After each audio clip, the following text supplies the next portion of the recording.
Bulldozer সরকারি জায়গা দখল করে গোডাউন। सत्ता बनते ही बुलडोजर की तहार कोलकाता की सड़कों पर गूंजने लगी। बंगाल में शुभेंद्र अधिकारी का बुलडोजर एक्शन तेज, ममता के करीबी नेताओं पर ताबड़तोड़ प्रहार, हिल गया गुंडा साम्राज्य। अवैध साम्राज्य को ढाने का काम अब युद्ध स्तर पर जारी है।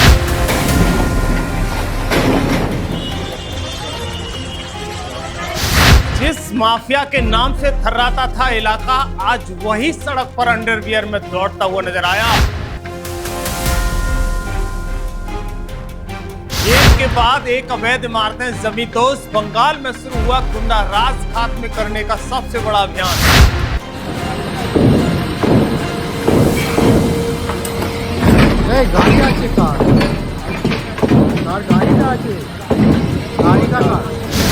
दर्शकों, बंगाल में अब सिर्फ राजनीति नहीं चल रही, बल्कि कानून का डंडा और बुलडोजर दोनों एक साथ गरज रहे हैं। एक के बाद एक ताबड़तोड़ कार्रवाई ने ममता बनर्जी और उनके करीबी नेताओं की नींद उड़ा दी है। जो लोग कभी सत्ता के दम पर पूरे बंगाल में दबदबा दिखाते थे, आज वही कानून के शिकंजे में फंसते हुए नजर आ रहे हैं। बेलाघाट से लेकर हावड़ा तक बुलडोजर की गरज ने ममता के गढ़ में बड़ी हलचल पैदा कर दी है। और अब सीएम शुभेंद्र अधिकारी ने साफ संकेत दे दिया है कि भगवाधारी गमछे की नीति पर चलते हुए गुंडा राज, अवैध कब्जों पर बाहुबली पर सबसे बड़ा प्रहार जारी है। नमस्कार, मैं योगेश कांत हूं और आप खबर एक्सपर्ट देख रहे हैं। दर्शकों, कहते हैं कि जब सत्ता सिर पर चढ़ जाती है तो इंसान खुद को कानून से बड़ा समझने लगता है। उसे लगता है कि उसके खिलाफ कोई आवाज नहीं उठा सकता, कोई उसका कुछ नहीं बिगाड़ सकता। लेकिन वक्त हर घमंड को तोड़ देता है और जब कानून करवट लेता है तो सबसे बड़े बाहुबली भी घुटनों पर आ जाते हैं। दर्शकों, हम बात कर रहे हैं पश्चिम बंगाल की। दरअसल पश्चिम बंगाल में इस वक्त कुछ ऐसा ही नज़ारा देखने को मिल रहा है। जो नेता कभी सत्ता के दम पर लोगों को डराते थे, जो अवैध कब्जे करके करोड़ों का साम्राज्य खड़ा कर चुके थे, आज उन्हीं के महलों पर बुलडोजर गरज रहा है। कभी जिनके नाम से पूरा इलाका कांपता था, आज वही नेता पुलिस के सामने हाथ जोड़ते हुए नजर आ रहे हैं। और इस पूरे मामले के केंद्र में है एक नाम, राजू नस्कर। वो राजू नस्कर जिसे बेलाघाट का बाहुबली कहा जाता था, यानी उत्तर प्रदेश का अतीक अहमद, जिसकी पहुंच सत्ता के सबसे बड़े गलियार तक बता दी जाती है। इसके इशारे पर इलाके की राजनीति घूमती थी। लेकिन अब उसी राजू नस्कर का साम्राज्य मलबे में बदलता हुआ दिखाई दे रहा है। दरअसल कुछ वक्त पहले शुभेंद्र अधिकारी ने मंच से खुली चेतावनी दी थी। उन्होंने कहा था कि जिसने भी अवैध कब्जे किए हैं, जिसने भी सरकारी जमीन पर साम्राज्य खड़ा किया है, उसे किसी भी कीमत पर छोड़ा नहीं जाएगा। उस वक्त शायद ही किसी ने सोचा था कि ये चेतावनी इतनी जल्दी हकीकत बन जाएगी। और फिर कोलकाता के बेलाघाट इलाके में अचानक हलचल मच जाती है। बाहरी पुलिस फोर्स इलाके में पहुंच जाता है। पूरा इलाका छावनी में तब्दील कर दिया जाता है। सड़कें बंद कर दी जाती हैं। लोग अपने घरों में खिड़कियों से बाहर झांकने लगते हैं। और तभी इलाके में बुलडोजर की एंट्री होती है। देखते ही देखते बुलडोजर राजू नस्कर की आलीशान इमारत पर चढ़ जाता है। बताया जाता है कि ईस्ट कुलिया रोड पर बारबारी ताला रोड इलाके में खड़ी 5 मंजिला इमारत अवैध तरीके से बनाई गई थी। दबंगई के बल पर बनाई गई थी। किसी का खौफ नहीं था। लेकिन आज बुलडोजर कार्रवाई ने उसको कानून का पाठ पढ़ा दिया है। कार्रवाई इतनी तेज थी कि राजू नस्कर को संभलने तक का मौका नहीं मिला। जिस साम्राज्य को बनाने में सालों लगे, वो कुछ ही घंटों में मलबे में तब्दील हो गया। सर, चलिए सबसे पहले देखते हैं कि कार्रवाई में किस तरीके से बुलडोजर गरजा और सत्ता के बाद किस तरह नेता गिड़गिड़ाने लगे।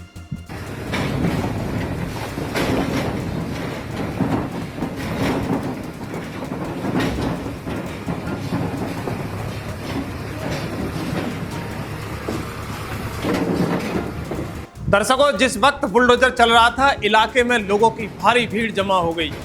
कई लोग ताली बजाते नजर आए, कुछ लोग वीडियो बना रहे थे, कुछ लोग कह रहे थे कि आखिर कानून ने अपना काम शुरू कर दिया है। क्योंकि जिन लोगों से कभी आम जनता डरती थी, आज वही लोग कानून के सामने बेबस दिखाई दे रहे थे। लेकिन मामला सिर्फ राजू नस्कर तक सीमित नहीं रहा है। दरअसल तिलजला इलाके में जावेद खान के बेटे फयाद खान के अवैध निर्माण पर भी बुलडोजर चला। बल्लीगंज में सोना पप्पू की बहुमंजिल इमारत को भी ध्वस्त किया गया। एक के बाद एक कई ठिकानों पर कार्रवाई शुरू हो गई है। यानी पश्चिमी बंगाल में जो ऑपरेशन चल रहा है उसका एक उदाहरण उत्तर प्रदेश में भी देखने को मिल रहा है। यानी पूरे ऑपरेशन के दौरान भारी पुलिस बल तैनात रहा। हर गली में पुलिस मौजूद थी ताकि कोई बवाल न हो सके, क्योंकि जिन लोगों पर कार्रवाई हो रही है वे किसी मामूली लोग नहीं थे। उनका राजनीतिक रसूख बहुत बड़ा बताया जा रहा है। स्थानीय लोगों का कहना है कि जब ममता सरकार सत्ता में थी तब इन लोगों का ऐसा दबदबा था कि आम आदमी इनके खिलाफ बोलने से डरता था। इलाके में इनके नाम का खौफ था। लोग आंख उठाकर देखने की हिम्मत नहीं करते थे। लेकिन आज हालात पूरी तरह बदल चुके हैं। आज वही लोग पुलिस प्रशासन के सामने गिड़गिड़ाते हुए नजर आते हैं। दरअसल हावड़ा में भी ऐसा ही नजारा देखने को मिला, जहां टीएमसी से जुड़े बताए जा रहे आकाश नाम के गैंगस्टर को पुलिस ने गिरफ्तार कर लिया। यानी उसे सड़क पर अंडरवियर में और उनकी बनियान में ही घुमा दिया। उसका जुलूस निकाला गया। उसको तुरंत बाद कोलकाता में लगातार बुलडोजर एक्शन की खबरें सामने आने लगी। यानी अब सवाल उठ रहा है कि आखिर राजू नस्कर है कौन, उसका रसूख इतना बड़ा कैसे हो गया। दरअसल राजू नस्कर उत्तर कोलकाता खासकर बेलाघाट इलाके में बड़ा नाम माना जाता है। उसके पास भारी मनी पावर थी, स्थानीय युवाओं का बड़ा नेटवर्क था और यही वजह थी कि राजनीति में उसका प्रभाव लगातार बढ़ता चला गया। बताया जा रहा है कि वामपंथी शासन के आखिरी दौर में उसने राजनीतिक हवा का रुख समझ लिया था और फिर टीएमसी में शामिल हो गया था। धीरे धीरे उसने सत्ता के भीतर अपनी मजबूत पकड़ बना ली थी। राजनीतिक गलियारों में चर्चा थी कि राजू नस्कर चुनावी प्रबंधन से लेकर विपक्षी कार्यकर्ताओं को दबाने तक में बड़ी भूमिका निभाता था। उसे टीएमसी सांसद सुदीप बनर्जी का करीबी बताया जा रहा था। यही कारण था कि उस पर अभी तक कोई बड़ी कार्रवाई नहीं हो पा रही थी। उसके खिलाफ शिकायतें उठ रही थी, लेकिन फाइलें दबा दी गई। लोग डरते रहे, उसका साम्राज्य बढ़ता चला गया। लेकिन अब हालात बदल चुके हैं। अब वही साम्राज्य जांच एजेंसियों के रडार पर है। शुभेंद्र अधिकारी ने अपनी रिपोर्ट में दावा किया है कि बेलाघाट ईएम बाईपास के इलाके के आसपास राजू नस्कर की करीब 18 अवैध संपत्तियां मौजूद हैं। नगर निगम अब टैक्स चोरी, अवैध निर्माण और सरकारी जमीन कब्जाने के आरोपों की जांच कर रहा है। अधिकारियों का साफ कहना है कि जो भी इमारतें नियमों के खिलाफ बनाई गई हैं उसे पूरी तरह ध्वस्त किया जाएगा। यानी ये तो सिर्फ शुरुआत मानी जा रही है। अभी कई और बड़े नाम रडार पर बताए जा रहे हैं और आने वाले दिनों में बंगाल में बुलडोजर एक्शन और तेज हो सकता है। अब इसी पूरी कार्रवाई ने बंगाल की राजनीति में भूचाल ला दिया है। एक तरफ बीजेपी इसे भ्रष्टाचार और अवैध कब्जों के खिलाफ बड़ी कार्रवाई, बड़ी लड़ाई बता रही है, तो दूसरी तरफ टीएमसी इसे राजनीतिक बदले की कार्रवाई बता रही है। अब शुभेंद्र अधिकारी की रडार पर ये नेता उसी वक्त आ गए थे जब इन्होंने सत्ता में आने के बाद सीधे मंच पर कहा था कि अभिषेक बनर्जी के साथ साथ कई और नेताओं के नाम लिख लिए गए थे और किसी के भी अवैध साम्राज्य को छोड़ा नहीं जाएगा। ये शुभेंद्र अधिकारी ने कहा था। कार्रवाई सभी के खिलाफ लगातार होना शुरू हो चुकी है। अब देखिए, कार्रवाई की शुरुआत हो चुकी है। जैसे ही कार्रवाई की शुरुआत हुई टीएमसी में काफी खलबली मच गई। आपको बता दें कि शुभेंद्र अधिकारी ने नगर विकास सचिव और केएमसी कमिश्नर को सौंपी अपनी रिपोर्ट में साफ कहा था कि राजू नस्कर के बेलाघाट ईएम बाईपास के आसपास अवैध रूप से 18 आलीशान संपत्तियां और अवैध इमारतें खड़ी कर दी गई हैं, जो सत्ता के बल पर जमकर कब्जा किया गया है। उनकी जांच होनी चाहिए। दरअसल नगर निगम के अधिकारियों के मुताबिक इन सभी संपत्तियों की टैक्स चोरी, अवैध निर्माण, सरकारी जमीनों पर कब्जे की जांच की जा रही है। जो इमारतें नगर निगम के नियमों का उल्लंघन करके बनाई गई हैं उन्हें पूरी तरह से ध्वस्त किया जाएगा।